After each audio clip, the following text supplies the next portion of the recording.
Hi, and welcome to this live reading from The Discovery of Magic by L.J. Evias, and this is presented by Itsy Bitsy Book Bits. Prologue, South Parsa. Princess Sophia carefully returned the priceless spellbook to the secret compartment. The knowledge inside couldn't help her. She had to find another way to secure the future of her kingdom. Marriage with a royal from the powerful north appeared to be her best option. But northerners could hardly be trusted. He's here. The messenger hovered by the wall, her lack of conversation betraying her uncertainty. With a nod, Princess Sophia dismissed her. All the palace was on edge. It always was whenever he visited, but she didn't need any more doubt today. This day had been coming for a long time. Smoothing down her dress, Sophia proceeded along the narrow corridor that led to the throne room, her breathing getting heavier with each step. For the first time in many years, her eyes were drawn to the portraits of her ancestors lining the wall, from the early conquerors and city builders to the wealthy rulers resplendent in scarlet and gold. They provided no comfort, nor advice. How could they? No one so powerful had ever threatened their reigns. For 4 years she'd ruled in this foreigner's shadow with the support of her two brothers and an ever-diminishing council of elders. Despite having no ties to the South, on the death of Sophia's mother, this man had declared himself protector over both Parson kingdoms. But with his protection came control, and that control benefited the Northern Kingdom, not her people. She could only resist so much, but she couldn't stand by and watch her kingdom lose its soul. She had to do better. Few others were willing to challenge him, and those who were had a tendency to disappear. At the time of her coronation, the council had been 13 strong, but now it stood at 7. It was true that times were changing, and more efficient policies required fewer counselors, but she couldn't help thinking that this was purely his doing. The North had no council, nor elders, only a royal family. The kingdom was the poorer for it. Only in magic could it rival Sophia's, but that might be all they needed to eradicate everything she stood for.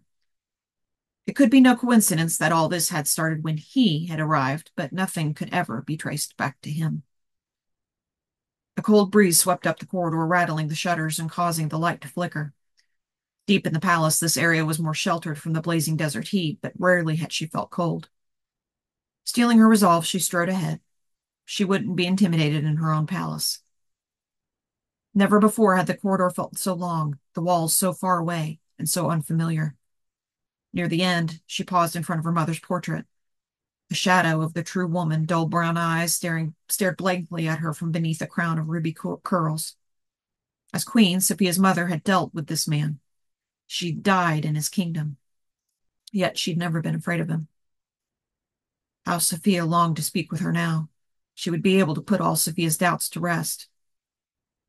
Perhaps it had been a mistake to meet with him alone.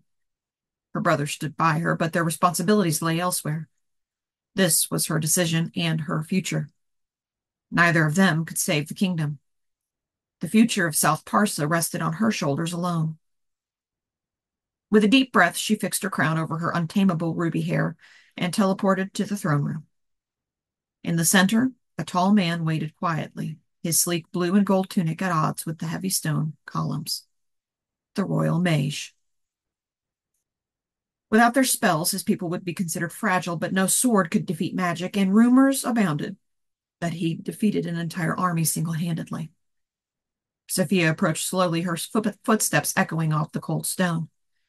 The throne room had never been so quiet, yet many guards stood around the edges. They were little reassurance. They may as well have been string puppets for all they could do against this man.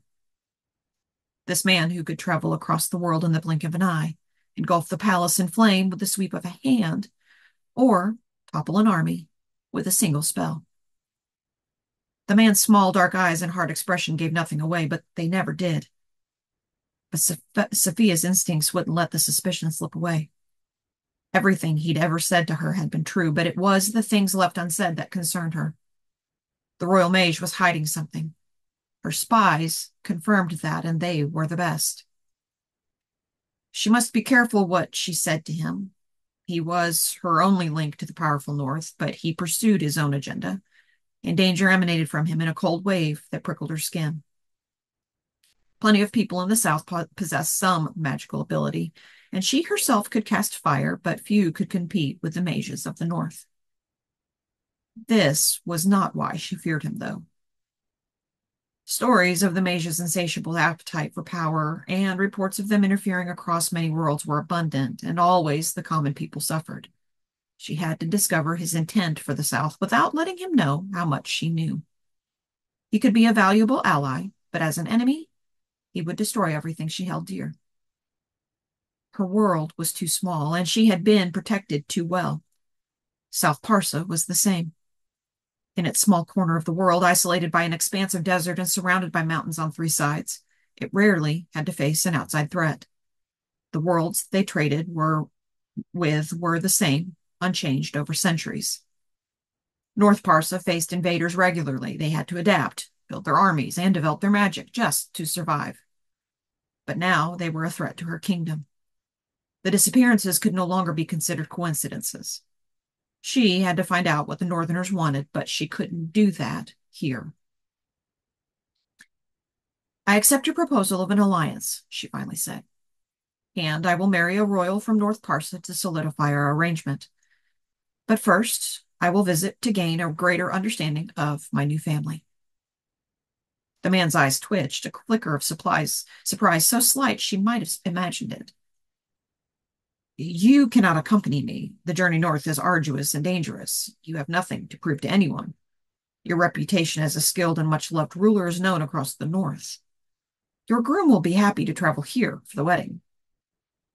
"The wedding will be here," she replied firmly, "but I wish to see your city with my own eyes. I've already proven my worth to my people and will be crowned queen when I marry, as our laws dictate." "Very well," he agreed before dipping into a rigid bow. Sweeping his gold starry cloak behind him, he retreated into his private chamber behind the throne room. Once a small meeting room, its current configuration lay unknown. The door shimmered with a blue shield, and impassable as hard rock, and no one had dared test their magic against his. A flash of light announced his departure as abruptly as he'd arrived. Her own journey would take much longer.